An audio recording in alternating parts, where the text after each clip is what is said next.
días. Bueno, yo saludo a la consejera de Educación y Empleo, saludo al vicerrector. Yo creo que lo vamos a tener que especializar los dos en aperturas de cursos de verano, porque es el segundo y el tercero que hacemos juntos. Saludo a los dos codirectores y saludo también a José María Corrales, que, como ustedes comprenderán, las personas, por muy moderadas que sean, y yo creo que lo es, se vuelven absolutamente extremistas cuando se trata de presentar a un conferenciante, a un orador, en ese caso. Y eso es lo que ha hecho él, ha sido extremar la conferenciante, pero yo creo que ustedes, personas inteligentes, sabrán aterrizar y volver a su lugar lo que son los méritos que he ido acumulando modestamente a lo largo de mi vida, tanto política como educativa. He visto el programa de la jornada de hoy. Hay una ponencia sobre educación y democracia en la España de la transición, el papel del magisterio como agente dinámico, y hay otra ponencia, la transición en Extremadura, del retardo a la activación. Digo que existen esas dos ponencias porque eso me impide que yo me meta en esos dos temas que van a ser tocados, lógicamente, por los ponentes, que además tienen muchísima más cualificación técnica e intelectual que yo. Sí diré, para compensar, que yo estaba en esto. Es decir, que si estamos hablando de democracia, de magisterio y democracia en la transición a Extremadura, yo estaba ahí. Yo estaba de maestro en Puebla de la Reina, después de haber pasado por la escuela de magisterio. La educación que entonces nos daban en la escuela de magisterio era una educación puramente memorística. Salga usted a la pizarra, recite la lección del día y suspenso o aprobado en función de cómo le iba a uno la memoria. Estuve en Puebla de la Reina, que está a unos 30, 40 kilómetros de Mérida, pero entonces estaba en el quinto pino. De tal forma que yo tuve que quedarme en una casa que alquilaba habitaciones para los maestros, para los ATS, el ATS que yo estaba, porque estaba muy lejos. Puebla de la Reina estaba lejísimo de Mérida en aquellos tiempos donde las carreteras brillaban por su ausencia. Y tuve que dar en un mismo aula clase a alumnos de primero, de tercero y de cuarto. En el mismo aula. Para que se hagan idea los futuros profesores lo que significa tener a alumnos de distintas capacidades, distintas cualidades en el mismo aula, multiplicando el trabajo por sí. Había, en una parte estábamos los maestros y en otra parte estaban las maestras. Los maestros vivíamos, como yo, no era pensión siquiera, era en casa de la señora María, entonces, y las maestras, eran 3 o 4, vivían en un piso, en una casita que habían alquilado allí. Los maestros no podíamos ir a tomar café a casa de las maestras, porque estaban mal. Por tanto, como no podíamos escandalizar al pueblo, pues teníamos que tomar el café en algún bar del pueblo, pero no jamás ir a su casa, porque eso era motivo de escándalo para la población. Yo estuve también en la transición política, estuve en la escuela de magisterio y posteriormente tuve una dedicación política durante bastantes años. Como ha dicho José María, volví posteriormente a la universidad. El título de mi charla tuve que improvisar porque los directores de los cursos de verano te meten unas prisas tremendas para que le digas el título. 3 meses antes de que se celebre el curso, es decir, en el mes de junio, ya te dicen un título, aunque sea provisional. Claro, tú te acabas de comprometer que vas a venir a dar una charla y te dicen que pongas un título. Pues, si es que ni siquiera has pensado en qué es lo que va a decir, pero en fin, tuve que poner un título y el título es posible otra escuela? Y puse ese título porque me acordé de mi amigo y compañero Paco Fernández, creador de Escuela Viva en Orellana la Vieja, que precisamente en su frontispicio de su experiencia pedagógica decía: otra escuela es posible. Y de ahí vino ese título, que fue Paco Fernández fue uno de los pocos movimientos de renovación pedagógica que existieron en Extremadura en la transición al rey. He visto, como he tenido tiempo, he visto algunos libros de texto de sexto de primaria, de sociales, y creo que los alumnos que hayan estudiado eso no entenderán casi nada sobre el tema de la transición política, porque el tema que trata de eso comienza con este título: de la transición a la democracia. Ese es un título que manipula, porque parece que había una transición y después vino una democracia. Lo que debería haberse titulado era de la dictadura a la democracia, una transición de por medio. Porque si no, es que parece que se pretende, no digo que se quiera conscientemente, pero parece que se pretende ocultar que antes de la democracia hubo una dictadura que duró ni más ni menos que 39 años, donde cosas como las que aquí vamos a decir, o estamos diciendo, pues hubiera resultado imposible en aquel tiempo. El título del tema debería, como ya digo, decir de la dictadura a la democracia.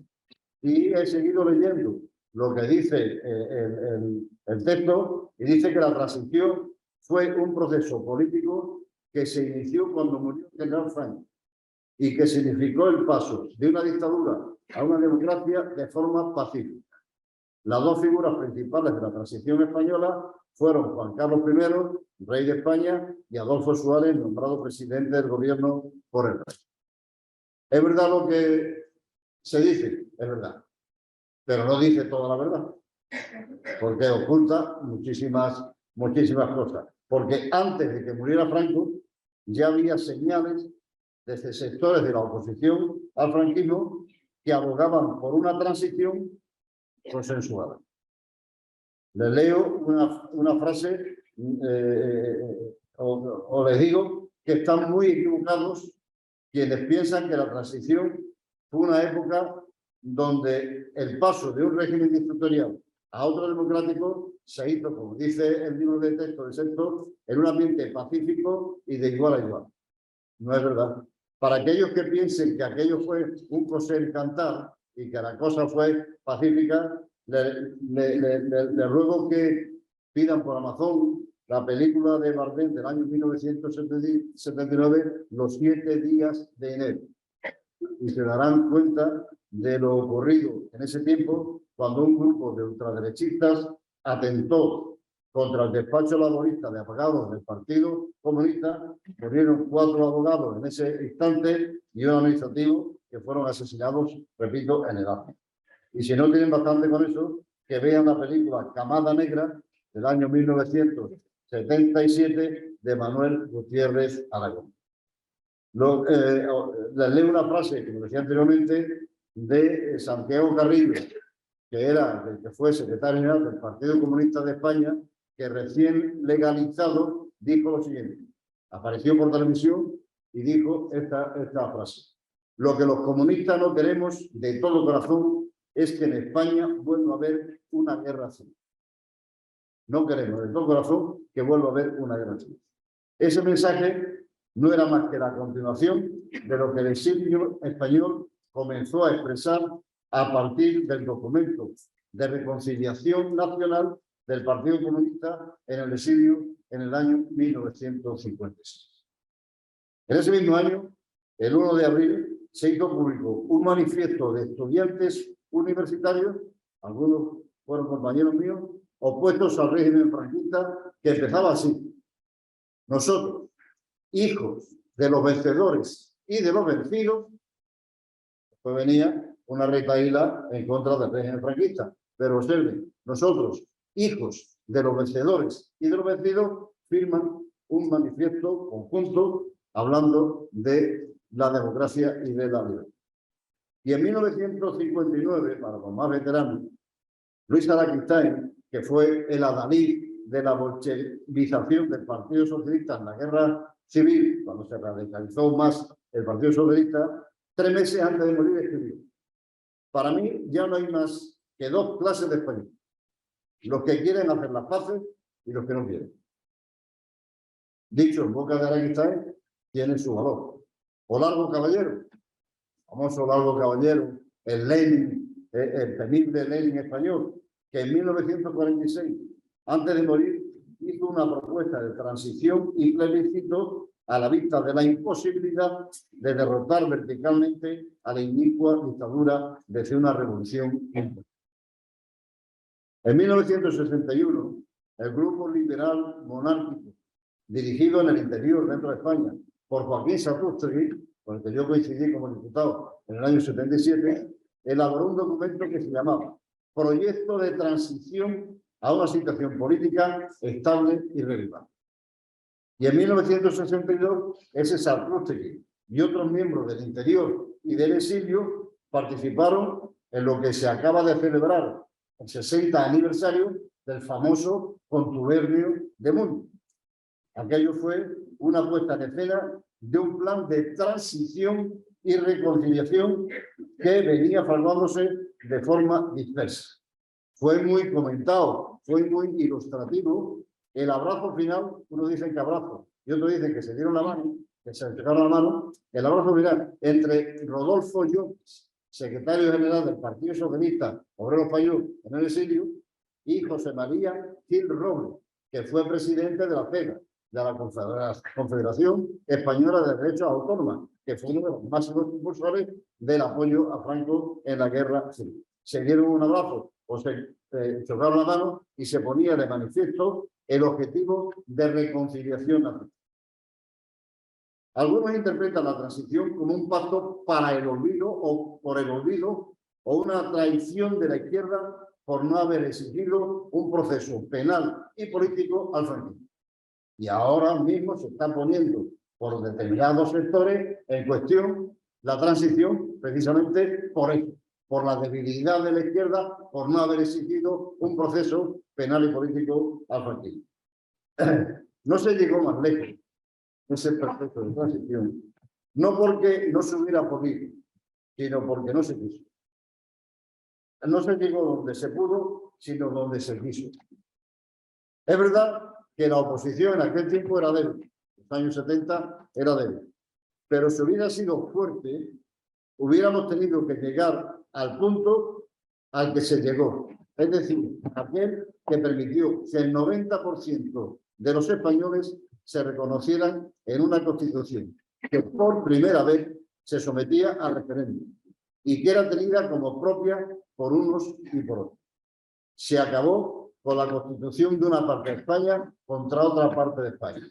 Nuestro país ha sido una trituradora de constituciones. Se cambiaba la constitución cada vez que cambiaban los gobiernos. Si venían los liberales hacían una constitución, si venían los moderados hacían otra constitución, una detrás de otra. Por fin hemos tenido una constitución que ha sido votada por primera vez por todos los españoles en un casi 90% y que está durando, que lleva ya 44 años de existencia. Y cuando se habla de transición, se habla normalmente de la alta clase política, como si ella sola hubiera protagonizado el gran cambio que se produjo en España. Que la administración y por lo tanto los libros de texto y los futuros maestros y profesores reconozcan que hubo muchos más protagonistas en la transición, podría ser el mensaje que junto con el reconocimiento al magisterio de la época debería salir de esta jornada de reivindicación del maestro. Porque si los libros de texto reconocen y recogen que la parte baja de la sociedad, y cuando hablo de la parte baja de la sociedad, hablo de los sindicatos, de los movimientos vecinales, de los agricultores, de los estudiantes, de toda la gente del magisterio, de toda la gente que participó en ese proceso de transición, en ese proceso de cambio, estaremos reconociendo y homenajeando al mundo del magisterio que minoritariamente, pero activamente se involucró en la difusión de valores cívicos y democráticos que posibilitaron que los alumnos conocieran otras formas de organizar la convivencia social. En los años 60 y 70, la enseñanza secundaria, toda la secundaria, vio aparecer en sus aulas profesores jóvenes que habían recibido una sabia, inconformista y crítica con el sistema educativo y con el régimen franquista. Por contra, la enseñanza primaria disponía de una inspección que vigilaba más que apoyaba a unos maestros que se encontraban más matizados y más construidos. Pero no se puede caer en una imagen monolítica del profesorado como adicto, conformista y acrítico, con la pedagogía memorística y autoritaria. En los centros públicos, aunque de forma minoritaria, cohabitaban profesores depurados por el régimen, por los adictos a ese régimen. ¿Y dónde se formaron esos profesores jóvenes que habían recibido una sabia inconformista? Hasta la Ley General de Educación de 1970, las escuelas de magisterio eran escuelas profesionales. Su personal docente tenía una consideración inferior al profesorado de bachillerato. La reconversión de las escuelas de magisterio en escuelas universitarias con profesores especialistas continuaba ofreciendo una formación de carácter academicista, poco conectada con la práctica, ignorando la cultura escolar y la realidad del magisterio. En esos años 70, tanto el joven profesorado de escuela universitaria como los maestros tuvieron gran protagonismo como agentes dinámicos del cambio social y político español. Y eso, y a pesar de que los centros universitarios estaban adscritos a las universidades, pero no eran universidades. A los estudios que se impartían en esos centros ya universitarios se les consideraba de segunda división, subestimados como a los mismos profesionales que de ellos salían. Al alumnado de magisterio no se le contemplaba de la misma manera que a los alumnos de otras facultades. Se les consideraba de otra categoría, más inferiores. Se ha ido añadiendo que las escuelas de magisterio recogían a alumnos que tenían verdadera vocación de enseñantes y a los que no eran admitidos en facultades y salían rebotados al magisterio, la falta de reconocimiento académico era una realidad. Bueno, pues a pesar de todo, y a pesar de todas esas circunstancias, no impidieron que las transformaciones de las escuelas de magisterio posibilitaran que a principios de los años 70, en plena transición política, aparecieran jóvenes profesores conectados con las escuelas de verano, con los movimientos de renovación pedagógica, con el Colegio de Doctores y Licenciados de Madrid, que provocaron un creciente cambio de actitudes en lo político y en las innovaciones pedagógicas. Si no hubiera sido por ese cambio, no hubiera sido entendible que unos alumnos que venían de un sistema educativo adicto al régimen, al llegar a la universidad en los años 70, se convertían de la noche a la mañana en activistas del cambio, que favorecía la transición política después del asesinato de Carrero Blanco en el año 73 y de la muerte de General Franco en el año 75. Esos jóvenes profesores tenían en esos años un notable prestigio y autoridad moral, particularmente los de secundaria, ya que la estancia en la universidad era muy valorada por una población que no había podido pisar nunca un recinto universitario. Esos jóvenes profesores eran cercanos en la edad a sus alumnos. Me acuerdo cuando empecé a dar clase en educación, tenía 24 años, mis alumnos tenían 18, 19 años. Éramos casi de la misma generación. Había un gran nivel de complicidad y cercanía entre un PNN, un profesor no numerario, y sus alumnos, que en general provenían de familias humildes y poco cultas desde el punto de vista académico. Y así aquellos alumnos que tenían inquietudes culturales tenían más posibilidades de hablar con sus jóvenes profesores que con sus padres. Únase a eso la novedad que significaba un joven profesor en su forma de vestir, con sus largas melenas y pobladas barbas. Hablamos de Chomsky, de Marx, de Marcuse, de Montessori, de Freire. Era evidente que se diferenciaban del profesorado neutro, conformista y con didáctica memorística.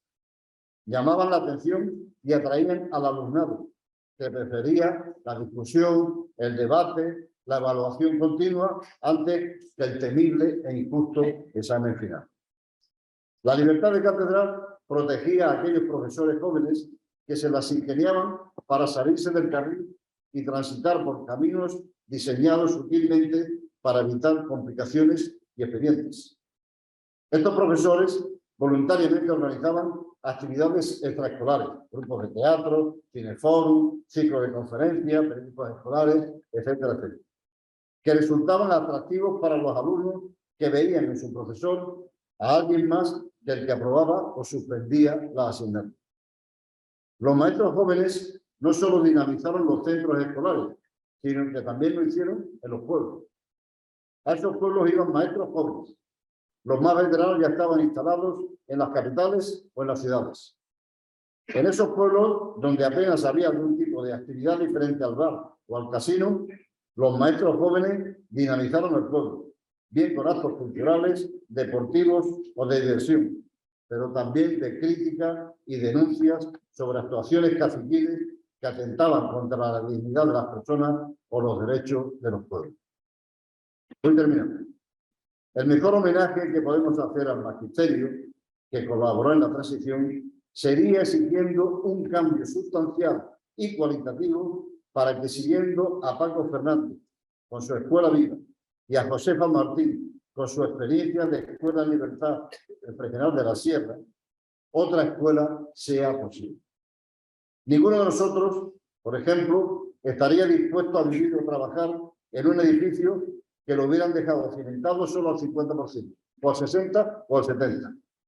Nos daría miedo, porque tarde o temprano el bloque de pisos se vendría abajo. No estaba cimentado al 100%. Sin embargo, en el proceso educativo sí estamos dispuestos a que los cimientos sobre los que se asientan los conocimientos de nuestros alumnos estén basados en un 50%, en un 60%, en un 70%. Se aprueba con un 5%. Bueno, le falta la mitad de los conocimientos. Se aprueba con un 6%, le falta el 40%. Se aprueba con un 7%, no, le falta el 30%. No ha cimentado todo lo que tenía que haber cimentado en función de los conocimientos que tendría que haber sabido como consecuencia del programa que tenía que estudiar en ese curso.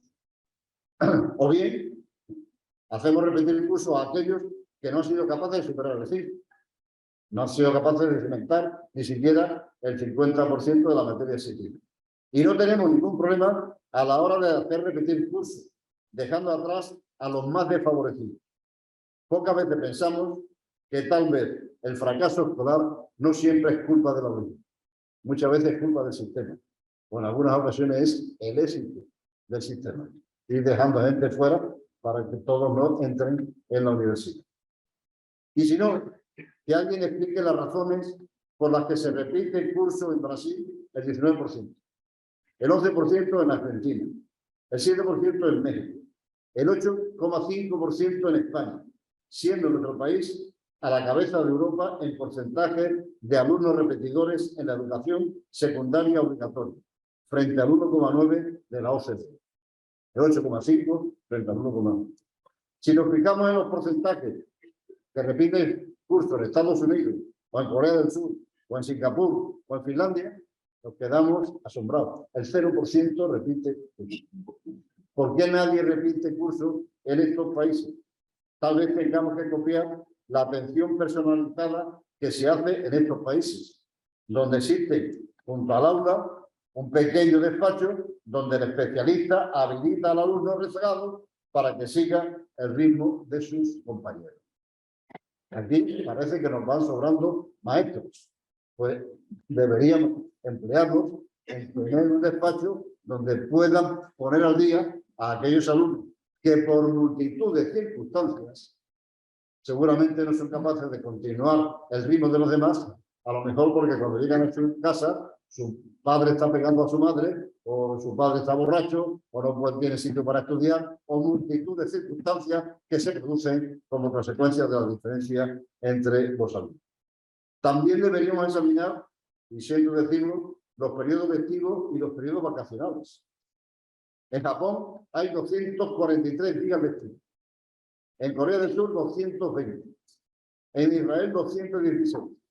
En la Unión Europea de 170 a 190, depende de los países. En España, 174 directivos en primaria, 168 en secundaria y 164 en bachillerato. Nosotros y Grecia tenemos más días de vacaciones que días de clase, que días de estudio. Algo ocurrirá porque estadísticamente ocurre que los países que están progresando más son los que tienen menos vacaciones escolares. ¿Y qué enseñamos? Pues seguimos pensando que a lo mejor estamos ignorando la sociedad del siglo XXI en la que estamos instalados. Y si no, miren ustedes la lista de Forbes, esa que se publica de vez en cuando para ver quiénes son los más ricos del mundo. Y a ver si encuentran entre los 10 primeros a alguno que se dedique a fabricar materia prima o al turismo. Los 10 más ricos del mundo se dedican exactamente a las nuevas tecnologías de la información y del conocimiento.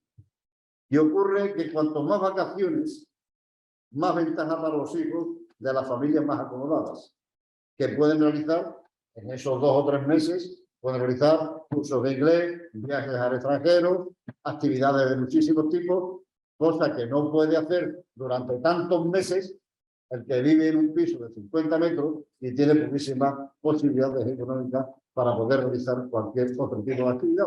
Y se nota muchísimo, y los profesores lo deben notar, seguro, que cuando empieza el curso siguiente hay una enorme diferencia, incluso en el lenguaje, entre el alumno que ha aprovechado las vacaciones para formarse en actividades escolares y aquel que ha tenido que estar en su casa encerrado viendo la televisión.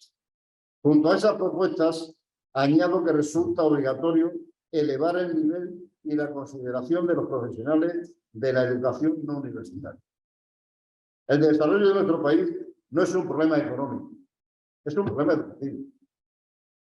El problema no está en la economía, está en la educación. Ahora estamos todo el día oyendo de economía, ahora estamos todo el día oyendo de inflación, de primas de riesgo, etcétera, etcétera. ¿Oyen ustedes algo sobre educación?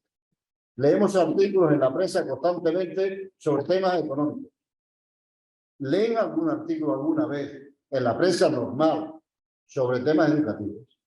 Pues el tema educativo es el que hace a un país rico o es el que hace a un país pobre. Hace un par de meses se reunieron los jefes de Estado y de gobierno de la OTAN para elaborar una política de defensa común. ¿Cuándo será el día en que se reúnan esos mismos responsables políticos con sus respectivos ministros de Educación para elaborar una política educativa común? Y lo primero que tendrían que hacer es elevar el nivel y el salario de los profesionales educativos. Me parece muy bien que para cursar una carrera de medicina, de física o de ingeniería se necesite una nota de corte altísima. Lo que no me parece tolerable es que para cursar la carrera de educación o de profesorado se entre por notas bajas quienes tienen vocación o quienes no han salido o no han sido admitidos en facultades y salieron rebotados al magisterio, como dije anteriormente. Lo que supone una falta de reconocimiento académico de los futuros egresados. En Finlandia, sin ir más lejos, y sin que eso sea la panacea, para ser profesor se necesita obtener la nota más alta del corte. Para entrar en la Facultad de Educación entran muy poquitos, los más brillantes en la secundaria y en el bachillerato. Y cuando ejercen la profesión, cobran un salario equivalente al de los ingenieros más cualificados en Finlandia. Este creo que debería ser el camino que deberíamos aprender para intentar hacer una educación distinta de la educación que se sigue haciendo en España desde el siglo XVIII con algunas variantes. Y termino contándoles una anécdota.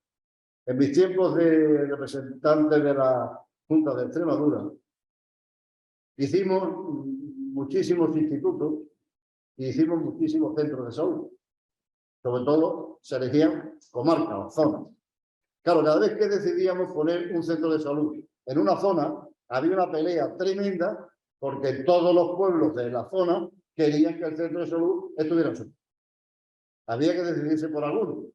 Y cuando decía por alguno, protestaba el resto. Y pasaba exactamente igual con los IES. Cuando había que poner instituto en una comarca, pues todos los pueblos querían que el instituto se pusiera en su pueblo, pero había que elegir uno y elegíamos uno. Y cuando elegíamos uno, el resto de los pueblos se enfadaban de la misma forma que en el tema sanitario. Con una diferencia. Cuando ponías el centro de salud, los padres llevaban a sus hijos cuando se enfermaban al pueblo donde se había puesto un centro de salud. Estaba a 25 o 30 kilómetros. Cuando pusimos el instituto, las madres decidieron que sus hijos no iban a ese instituto y que ellas se encargaban de dar clases a sus hijos, porque para dar clases, según ellas, vale cualquiera. Y mientras para dar clases valga cualquiera y no prestigiemos la figura del profesor, estaremos bastante perdidos en el futuro que nos queda solo. Nada más y muchas gracias. Muchas gracias. Me parece muy interesante la reflexión y la respuesta a la pregunta que yo hacía y que la consejera también respondía. Yo, desde luego, la libertad, yo estoy seguro que se ha enseñado la transición en las escuelas. Por un detalle. Cuando muere Franco, la escuela ni se inmuta. Ni se inmuta. Porque estábamos tan acostumbrados a ese régimen que, bueno, que se muriera Franco no pasaba nada porque se pensaba que iba a continuarse con la dictadura, como querían, por cierto, la parte más dura de Franco. Pero cuando hubo el golpe de Estado de Tejero, la escuela se inquietó muchísimo. Y hubo mucha preocupación. ¿Por qué hubo mucha preocupación en la escuela? Porque los maestros le habían inculcado a los alumnos un sistema nuevo de vida, que era el sistema de la libertad. Y se pensó que esa libertad que se había inculcado por parte no solamente por los maestros, pero fundamentalmente por los maestros a sus alumnos, le generó una inquietud porque pensaban que podían perder aquello que se había ido conquistando a lo largo de ese tiempo. Respecto al esfuerzo, yo creo que sí, que las cosas se consiguen con esfuerzo, pero hay que pensar también una cosa. Los pedagogos nos indican constantemente, yo lo he estado viendo también mientras hablaba, que a los 20 minutos la atención decae. Y que se recupera, por eso he dicho, voy terminando, y así he visto que algunos que estaban casi dormidos se han despertado, porque cuando dice voy terminando, la atención de nuevo aparece. Bueno, pues nosotros no hacemos caso a los pedagogos, porque tenemos a los niños 6 horas seguidas en clase, sentados, durante 15 años. Ya está bien. Claro, 6 horas sentados, ya sea jornada partida o sea jornada única, es antipedagógico.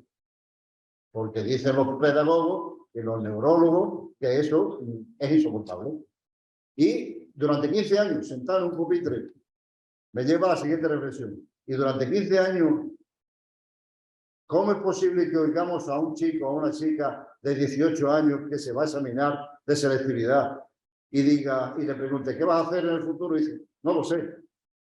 Digo, ¿cómo es posible que nadie haya sido capaz de averiguar para qué sirve este muchacho o esta muchacha si lo han tenido 15 años sentado en un pupitre y no han averiguado si es para jardinero, si es para cocinero, si es para ingeniero, si es para inventor? No han sido capaces de averiguar en la escuela para qué sirve la gente. Pues tendríamos que intentar hacer un esfuerzo para averiguarlo eso. El trabajo en casa, yo regular. Yo creo que habría que hacer lo que los pedagogos llaman educación invertida. Es decir, usted los problemas no los resuelve en su casa. Los problemas los resolvemos en el aula. Y en su casa ve usted el vídeo que yo le mando y que lo va a poder ver 1000 veces. Ya se ve, en clase estaba distraído porque a la 4ª hora ya está cansado de estar sentado. Pero como le mando un vídeo pequeño a su pequeña tableta, que para eso la consejería ha dado tableta a todos los alumnos, pues entonces ese vídeo lo puede ver y las dudas que tenga las resolvemos aquí, en el aula. Y hacemos lo contrario. En el aula le damos la teoría y después le mandamos a que los padres le resolucionen los problemas a los alumnos. Hay padres que saben y hay padres que no saben. Pero yo creo que habría que intentar ir haciendo algo. Y con respecto al respeto a los demás y a las mujeres, seguimos teniendo una falta. Las mujeres siguen muriendo por 50 todos los años, a manos de sus parejas. Luego en algo estamos fallando. Porque si hubiéramos sido capaces de inculcar a nuestros alumnos y alumnas que el hombre y la mujer son iguales y que exigen el mismo respeto, seguramente los crímenes y los asesinatos hubieran ido desapareciendo. Y no desaparecen. Luego, algo está fallando. Algo estamos haciendo. Yo, sabe la consejera, que ha aconsejado, sin que nadie me haga caso, que al final de cada trimestre se pudiera emplear un día o 2 días única y exclusivamente para hablar de la igualdad de género. Que el instituto, que las clases, que las escuelas la tomen los alumnos con el apoyo de los profesores, lleven a psicólogos, a fiscales, etcétera, y desde los 3 años empiecen a hablar de la igualdad de género. Y estoy seguro que cuando salgan a los 18 años, su visión de lo que es la mujer habrá cambiado radicalmente, como ha pasado con la ecología. No, yo en mi tiempo no era ecologista, ni nada que se le pareciera. Y fue mi hija la que me fue educando. ¿Por qué? Porque había algunos profesores que se empeñaron en que había que ahorrar agua, etcétera, etcétera, y los alumnos son muy propensos a seguir a aquellos profesores que les dicen cosas que a ellos les parecen razonables. Así que yo estoy de acuerdo en muchas cosas de las que ha dicho, pero creo que habría que intentar también dar una vuelta al asunto para intentar cambiar algo.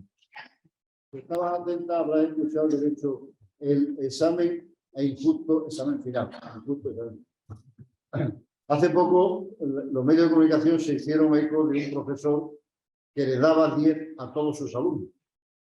Lo pusieron a escurrir. E incluso algunos querían que se le denunciara. Yo creo que había que denunciar al que no pone 10. Porque el profesor ese justificaba los 10 en función de la evolución que iba viendo en sus alumnos, en función del trabajo que iba viendo en sus alumnos, en función del esfuerzo que iban haciendo sus alumnos, y eso era lo que calificaba. No calificaba el examen final, que te puedes estar doliendo el estómago y resulta que ese día te sale mal. La evaluación es la que cuenta. Y eso es lo que debería evaluarse en la educación. Una evaluación continua, viendo cómo evoluciona el alumno. Si el alumno está empleándose a fondo, está haciendo todo lo que puede, está trabajando, pues yo creo que hay que darle la nota. Cuando yo volví a la universidad, lo primero que le dije a mis alumnos, entréguenme una ficha con su dirección de correo, su teléfono y la nota que van a sacar a final de curso. Razonando. ¿Cómo? Sí, van a sacar la nota que ustedes quieran. O sea, escribían, yo que saco 9, voy a venir todos los días a clase, voy a participar en los trabajos colectivos, voy y me voy a sacar 9. A los 2 meses, alguno iba al despacho y decía que pienso que lo del 9, habrá visto usted que llevo 15 días sin venir. Entonces, rebájame usted a 6. Yo evaluaba en función de lo que ellos querían hacer con la materia. Eso pienso de los exámenes finales. Me parece injusto. Porque no te puedes jugar todos a una capa.